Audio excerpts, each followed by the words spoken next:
ലാ ഇലാഹ ഇല്ലല്ലയുടെ അർത്ഥം എന്താ? നമ്മൾ ചോദിച്ചു നോക്കി നമ്മുടെ മുസ്ലിം സഹോദരങ്ങളോട്.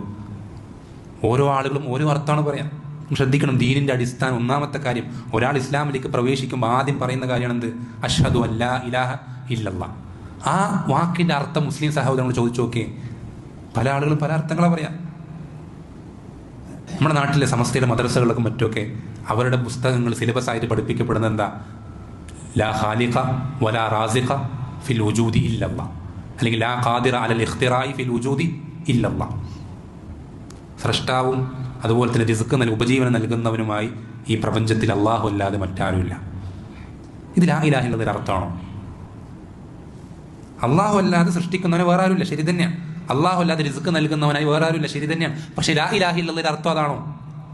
ലാ ഇലാഹ ഇല്ലല്ലയുടെ അർത്ഥം ഇതായിരുന്നെങ്കിൽ എന്തിനാണ് പിന്നെ മക്കക്കാർക്ക് ലാ ഇലാഹ ഇല്ലല്ലാഹ് കേട്ടപ്പോൾ ഹാലിളകിയത്? മക്കക്കാർ അംഗീകരിച്ചിരുന്നു അള്ളാഹു അല്ലാഹു ഖാലിഖായിട്ട്. ഖുൽ മൻ യർസുഖുകും മിനസ് സമാഇ വൽ അർദ് അമ്മൻ യംലികു അസ്സമഅ വൽ അബ്സാർ വമൻ യുഖ്രിജുൽ ഹയ്യ മിനൽ മയ്യിത് വയുഖ്രിജുൽ മയ്യിത മിനൽ ഹയ്യ് വമൻ യുദബ്ബിറുൽ അംറ ഫസയഖൂലൂന അല്ലാഹ്. അവരോട് അവരെ സൃഷ്ടിച്ചതും അവർക്ക് റിസ്ക് നൽകിയതും അവർക്ക് എല്ലാ കാര്യങ്ങളും നിയന്ത്രിക്കുന്നതും ആരാണെന്ന് ചോദിച്ചാൽ അവർ പറയും അള്ളയാണെന്ന് പറയാം. ലാത്തയാണെന്ന് അവർ പറയില്ല, ഉസ്സയാണെന്ന് പറയില്ല.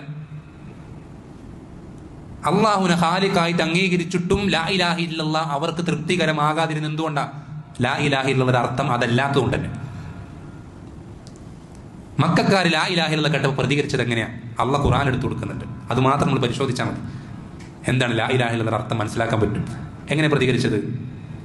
മക്കക്കാർ ചോദിക്കുന്ന ചോദ്യം അവർ അത്ഭുതത്തോടെ ചോദിക്കുകയാണ്. അജഅലൽ ആലിഹത ഇലാഹൻ വാഹിദ, ഇവൻ എല്ലാ ഇലാഹുകളെയും ഒറ്റ ഇലാഹാക്കുകയാണോ? നബി സല്ലല്ലാഹു അലൈഹി വസല്ലം പറ്റിയിട്ട് അവർ പറയുന്നു, ഇവൻ എല്ലാത്തിനെയും അവരോട് പ്രാർത്ഥിക്കാൻ പാടില്ല, ഇവരോട് പ്രാർത്ഥിക്കാൻ പാടില്ല, അവരോട് വിളിച്ചു തേടാൻ പാടില്ല, ഇവന് ഇസ്തിഗാസ ചെയ്യാൻ പാടില്ല, അത് ചെയ്യാൻ പാടില്ല, അള്ളാഹോട് മാത്രം എല്ലാത്തിനും ഒന്നാക്കുകയാണോ? ഇങ്ങനെ മക്കക്കാർ പ്രതികരിച്ചത്. അതിൻ്റെ അർത്ഥം എന്താ?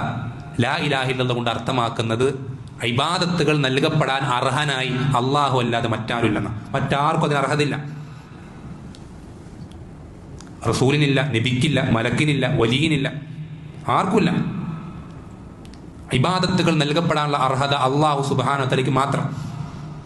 അത് പ്രാർത്ഥന എന്നുള്ള പേര് പറഞ്ഞിട്ടായിക്കോട്ടെ, ഇസ്തിഗാസ എന്നുള്ള പേര് പറഞ്ഞിട്ടായിക്കോട്ടെ, എന്ത് പേരിട്ടാലും ഇബാദത്തിന് ഇനങ്ങളിൽ പെടുന്ന ഒരു കാര്യവും അള്ളാഹു അല്ലാതെ മറ്റാരും അർഹിക്കുന്നില്ല. ഇതാണ് ലാ ഇലാഹ ഇല്ലല്ലാഹ്.